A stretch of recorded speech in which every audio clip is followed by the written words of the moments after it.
Hi guys! Today another quick video. I just want to show you how to make a caramel sauce that you can use with a lot of different desserts. So, to start with, sugar, any kind of sugar, in a pan, and then a bit of water. And right now, waiting time. We just need to wait until it melts completely. After a couple of minutes, you will see that the caramel starts bubble, and we just need to wait a little bit longer until it stops, and then it will be like a fluid, nice liquid that is the pure caramel.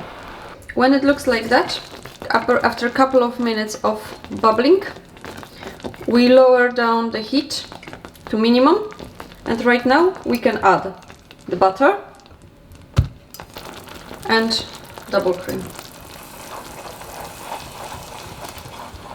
Be very careful when dealing with caramel as it's extremely hot.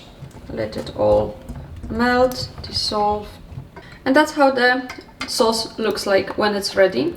If you want to make it thicker, you can reduce it a little bit, but make sure it's not too thick after reducing, because when you take it out of the heat, it will thicken up as well on its own. So thank you guys, and see you next time.